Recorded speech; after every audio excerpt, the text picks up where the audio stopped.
अगर मैं कहूँ कि हमारे शरीर के हर एक सेल के अंदर एक ऐसी किताब छिपी है जो उन हजारों लाखों पूर्वजों की कहानी बयान करती है, जिन्हें खूंखार शिकारियों ने मार डाला था या फिर जो भयंकर महामारियों और खतरनाक मौसम से बचकर जिंदा निकले थे। ये सुनने में बहुत अजीब लगता है ना। हाँ बिल्कुल, मतलब ऐसा लगता है कि क्या इस बात पर आसानी से यकीन किया जा सकता है। ये तो किसी साइंस फिक्शन फिल्म का डायलॉग लगता है। लेकिन आज हम अपनी इस डीप डाइव में रिचर्ड डॉकिंस के एक ऐसे विचार को डिकोड करने वाले हैं जो प्रकृति, जानवरों, पेड़ों और खुद हमारे वजूद को देखने का नजरिया पूरी तरह से बदल देता है। एकदम सही कहा। हम हमेशा सोचते हैं कि हम आज में जी रहे हैं, लेकिन क्या हम वाकई सिर्फ वर्तमान का हिस्सा हैं? यही वो सबसे बड़ा भ्रम है जिसे आज हमें इस चर्चा में तोड़ना है। हम जब भी आईने में खुद को देखते हैं या सड़क पर किसी जानवर को देखते हैं तो हमें लगता है कि ये एक स्वतंत्र जीव है जिसका अस्तित्व सिर्फ आज से जुड़ा है। हाँ, हम तो यही मानकर चलते हैं। लेकिन ऐसा बिल्कुल नहीं है। डॉकिंस के इस सिद्धांत के मुताबिक दुनिया का कोई भी जीवित प्राणी केवल वर्तमान का हिस्सा नहीं होता, वो असल में एक चलता फिरता आर्काइव है। एक आर्काइव? जी हाँ, एक ऐसा जीता जागता म्यूजियम जिसमें उन लाखों पूर्वजों का पूरा रिकॉर्ड और उनके संघर्षों का पूरा इतिहास सुरक्षित है, जो अब इस दुनिया में नहीं है।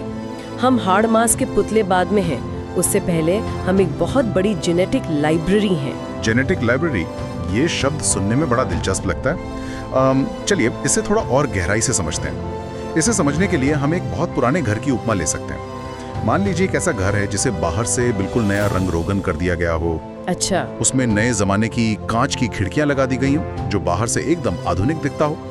लेकिन जब हम उसकी दीवारों के प्लास्टर को खुरचकर अंदर झांकते हैं तो उसकी ईंटें, उसकी नींव, उसकी बनावट सदियों पुरानी निकलती हैं। बिल्कुल। कि उसे बनाने वालों ने कैसे मौसम का सामना किया होगा, उस वक्त किस तरह की सामग्री उपलब्ध रही होगी। तो क्या हमारा शरीर और हमारा डीएनए भी कुछ ऐसा ही है? मैं कहूंगी कि ये उपमा सोचने के लिए अच्छी है, लेकिन इसमें एक बहुत बड़ा फर्क है। एक घर को कोई बिल्डर सोच समझकर डिजाइन करता है। वो तय करता है कि खिड़की कहाँ होगी और दरवाजा कहाँ होगा। हाँ, एक प्लानिंग होती है। लेकिन हमारे शरीर के इस डिजाइन को या हमारे डीएनए को कोई बैठकर प्लान नहीं कर रहा होता। आप देखिए, प्रकृति में चीजें इस तरह काम नहीं करती। अगर घर वाली उपमा को ही थोड़ा और सटीक बनाना हो तो ये कुछ ऐसा है कि प्रकृति बार बार उस घर पर भयंकर तूफान, भूकंप और बाढ़ भेजती है।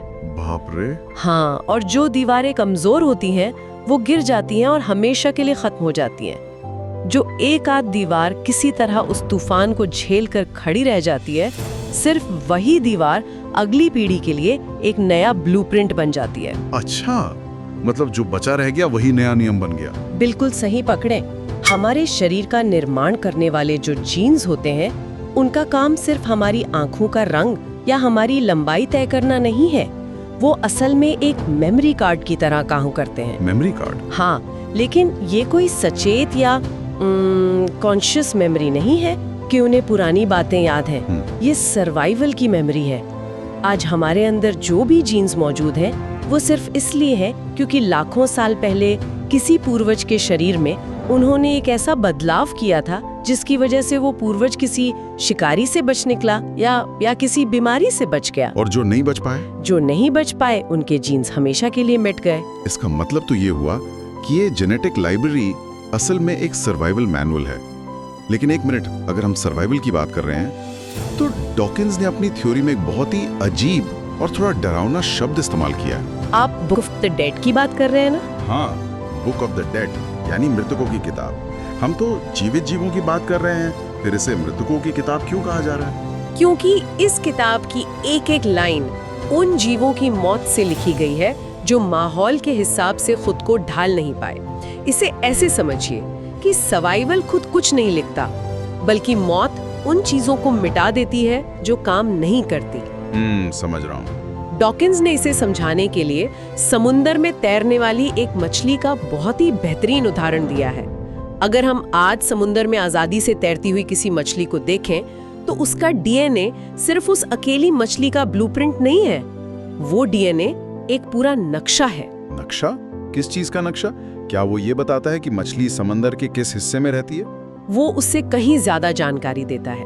वो ये बताता है कि उस मछली के पूर्वज किस तरह के पानी में रहते थे, उस पानी का तापमान क्या था, उसमें नमक की मात्रा कितनी थी। लेकिन कहानी यहीं खत्म नहीं होती। अच्छा, और क्या होता है? मछली के आकार और उसकी मांसपेशियों के डिजाइन में ये जानकारी भी कूट-कूट कर भरी है कि अतीत में उस प्रजाति का किन खतरनाक शिकारियों से सामना हुआ था। एक मिनट, ये थोड़ा ऊपर से जा रहा है। एक मछली की मांसपेशियों से हमें उसके शिकारियों के बारे में कैसे पता चल सकता है?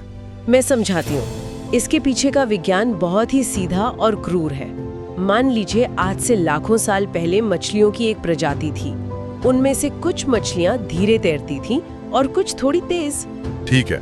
अब उस इलाके में एक बहुत तेज तैरने वाली शार्क आ गई। शार्क ने उन सभी मछलियों को खा लिया जो धीरे तैरती थीं। तो जो धीरे तैरने वाला जीन था वो शार्क के पेट में जाकर हमेशा के लिए खत्म हो गया। सटीक बात। और जो चंद मछलियां तेज तैर सकती थी सिर्फ वही बची। उन्होंने आगे प्रजनन किया और अपनी अगली पीढ़ी को वो तेज तैरने वाला जीन ट्रांसफर कर दिया। तो आज जो मछली समंदर में बहुत तेज तैर रही है, उसका वो तेज तैरना हवा में से नहीं आया है। वो अपने आप नहीं हुआ है? बिल्कुल नहीं। वो इस बात का सीधा सबूत है। एक हिस्टोरिकल रिकॉर्ड है कि लाखों साल पहले उसके पूर्वजों को एक बेहद तेज और खूंखार शिकारी का सामना करना पड़ा था। उस शिकारी ने इस बुक ऑफ द डेड में से कमजोर पन्नों को फाड़कर फेंक दिया और जो पन्ने बचे वो आज की मछली का डीएनए है। अरे वाह, ये बाकी कमाल का नजरिया। मतलब हम सिर्फ एक मछली नहीं देख रहे हैं, हम उस मछली के बहाने उस प्राचीन शार्क को भी देख रहे हैं जो अब शायद विलुप्त हो चुकी है। बिल्कुल, एकदम सही समझे आप। ये तो ऐसा है जैसे हम किसी मूर्ति के सांचे को देखकर ये बता दें कि मूर्ति कैसी रही होगी। बेहतरीन उदाहरण है ये। और अगर हम इसे और बड़े परिदृश्य से जोड़ें तो यहाँ विकासवाद या एवोल्यूशन का अध्ययन करने का पूरा तरीका ही बदल जाता है। कैसे? आमतौर पर हमें लगता है कि अगर हमें इतिहास जानना है तो हमें जमीन खोदकर डायनासोर या पुराने जीवों के जीवाश्म निकालने होंगे, हड्डियां और पत्थर तलाशने होंगे। लेकिन डॉकिंस ये समझा रहे हैं कि हमें सिर्फ मरे हुए पत्थरों को देखने की जरूरत नहीं है। हाँ, क्योंकि जीवित प्राणी ही सबूत हैं। बिल्कुल, हमारे आसपास जो जीवित प्राणी आज मौजूद हैं वे अतीत का सबसे बड़ा, सबसे प्रामाणिक और सबसे विस्तृत सबूत है। लेकिन देखिए, विज्ञान के इस इतने बड़े और क्रांतिकारी विचार तक पहुंचना कोई एक दिन का काम तो नहीं रहा होगा। हम जानते हैं कि विज्ञान में कोई भी खोज रातों रात नहीं होती। हाँ, ये तो एक लंबी प्रक्रिया है। डॉकिंस का ये विचार भी इतिहास के कई महान वैज्ञानिकों की पहेलियों को सुलझाते हुए यहाँ तक पहुंचा है। और इस कड़ी में सबसे पहला नाम तो जाहिर तौर पर चार्ल्स डार्विन का ही आता है। डार्विन ने ही इस पूरी सोच की सबसे मजबूत नींव रखी थी।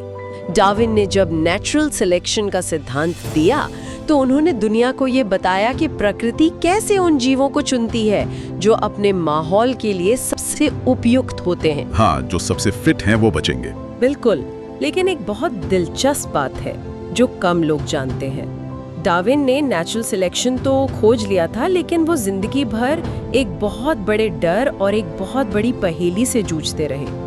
उन्हें ये नहीं पता था कि ये खूबियां या गुण एक पीढ़ी से दूसरी पीढ़ी में ट्रांसफर कैसे होते हैं।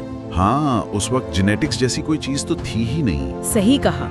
उस वक्त के वैज्ञानिकों को लगता था कि माता और पिता के गुण बच्चों में एक तरल पदार्थ या लिक्विड की तरह मिल जाते हैं। जैसे अगर आप लाल रंग और सफेद रंग को मिला दें तो वो गुलाबी हो जाता है। अच्छा, ब्लेंड हो जाते हैं। हाँ, तो डार्विन का डर ये था कि अगर गुणों की ऐसी ही मिक्सिंग होती रही तो कुछ पीढ़ियों के बाद तो दुनिया के सारे जीव एक जैसे ग्रे या मटमैले हो जाएंगे। कोई भी नया बदलाव तो तुरंत बाकी आबादी में घुलकर खत्म हो जाएगा। ये तो सोचने वाली बात है। फिर इवोल्यूशन कैसे काम करेगा? डार्विन इस बात को लेकर बहुत परेशान रहते थे। ये तो एक बहुत ही सॉलिड प्रॉब्लम है। अगर सब कुछ मिक्स होकर एवरेज हो जाएगा तो कोई एक जीव दूसरों से बेहतर कैसे बनेगा और सरवाइव कैसे करेगा? तो फिर डार्विन की इस उलझन को किसने सुलझाया? इस पहेली को सुलझाया एक ऑस्ट्रियन पादरी ने, जिनका नाम था ग्रेगर मेंडल। अरे हाँ, मेंडल के मटर वाले प्रयोग। बिल्कुल। मेंडल ने अपने बगीचे में मटर के पौधों पर सालों तक एक्सपेरिमेंट किए और उन्होंने एक ऐसा सच खोज निकाला जिसने बायोलॉजी की दुनिया हिला दी। क्या था वो सच? उन्होंने साबित किया कि माता पिता के गुण बच्चों में किसी लिक्विड की तरह मिक्स नहीं होते, बल्कि वो छोटे छोटे कणों या पैकेट्स की तरह ट्रांसफर होते हैं। जैसे ताश की गड्डी को फेंटने पर पत्ते मिक्स तो होते हैं, लेकिन कोई भी पत्ता अपनी पहचान नहीं खोता। अच्छा, वो अलग अलग ही रहते हैं। हाँ, एक इक्के का पत्ता हमेशा इक्का ही रहता है, वो दूसरे पत्तों के साथ घुलकर कोई नया पत्ता नहीं बन जाता। ओह, तो मेंडल ने ये साबित कर दिया कि जानकारी नष्ट नहीं होती, बल्कि वो पूरी तरह से सुरक्षित रहते हुए अगली पीढ़ी में चली जाती है। बिल्कुल। डार्विन ने बताया कि इवोल्यूशन क्यों होता है और मेंडल ने बताया कि एवोल्यूशन कैसे आगे बढ़ता है।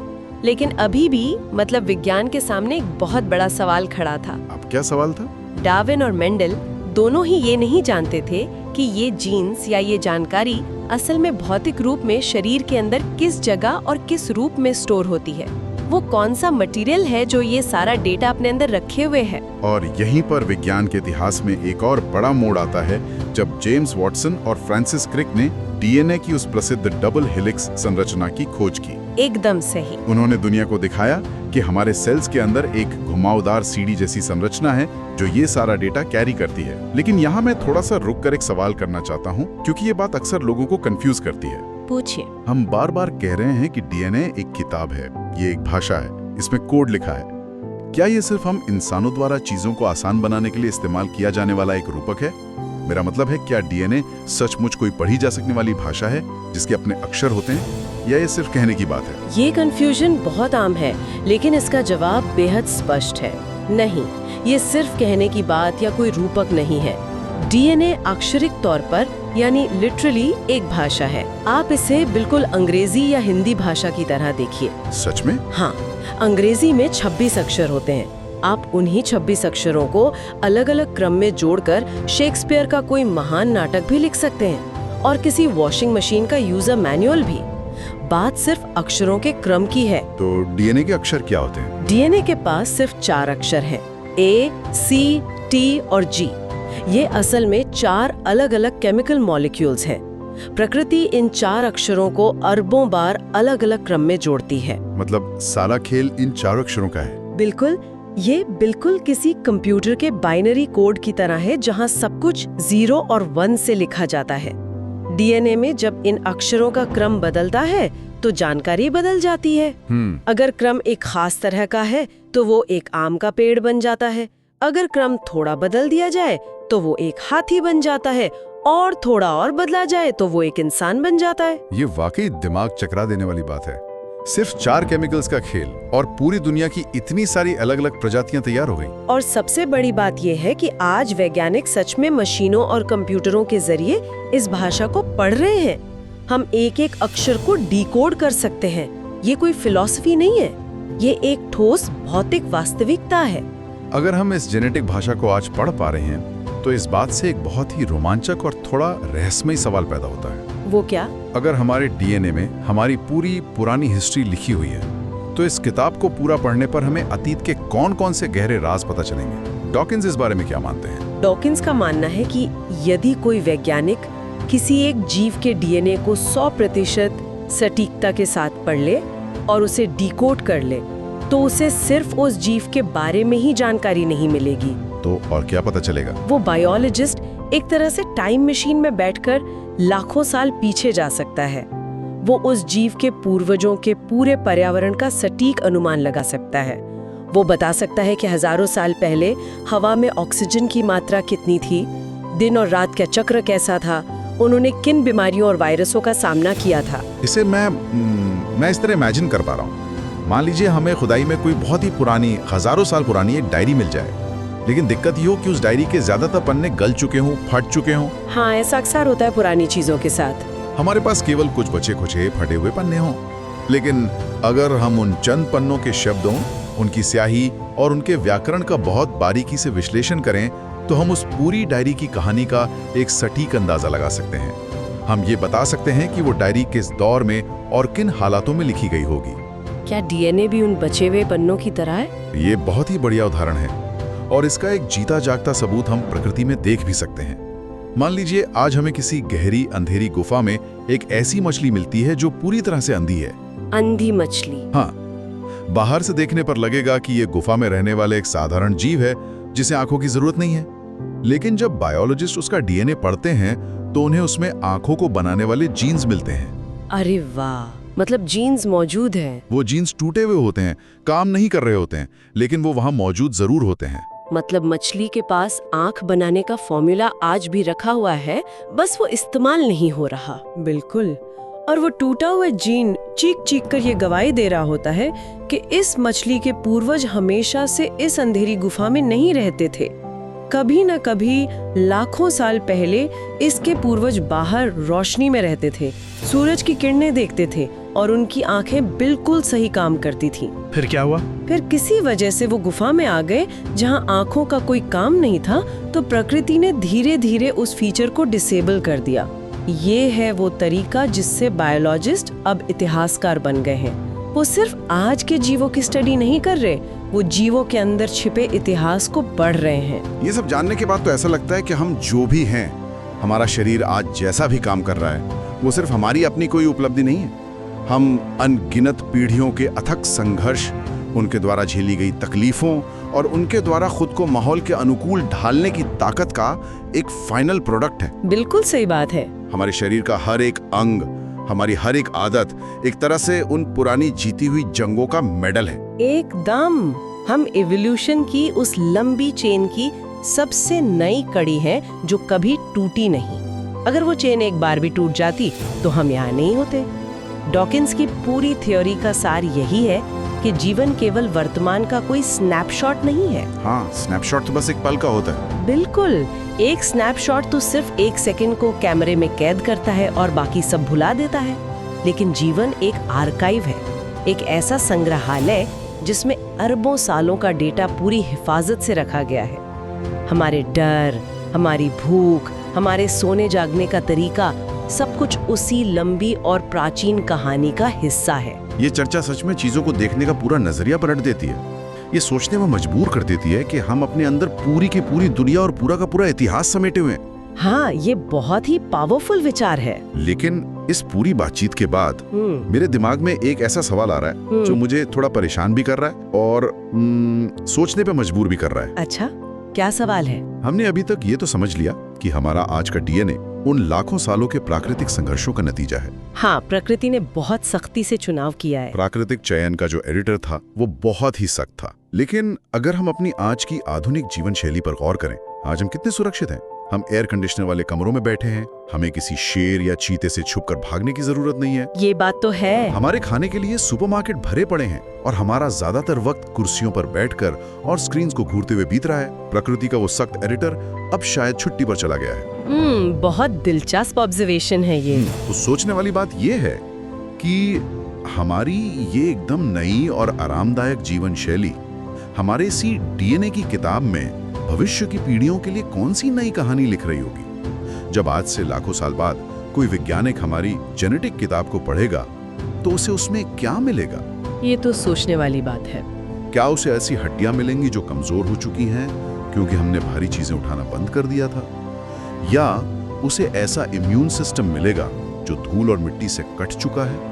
ये एक बहुत ही गहरा सवाल है। ये वाकई एक ऐसा सवाल है जो इवोल्यूशन को एक बिल्कुल नए सांचे में रखकर देखने पर मजबूर कर देता है, क्योंकि इवोल्यूशन कभी रुकता नहीं है, वो बस नए माहौल के हिसाब से काम करने लगता है। बिल्कुल। तो इसी सवाल के साथ हम आज की इस गहरी चर्चा को यहीं विराम देते हैं। अपने आसपास मौजूद पेड़ों, जानवरों और खुद को एक नए नजरिए से देखते रहिए, क्योंकि आप सिर्फ एक इंसान नहीं, लाखों सालों के इतिहास की एक चलती फिरती किताब है।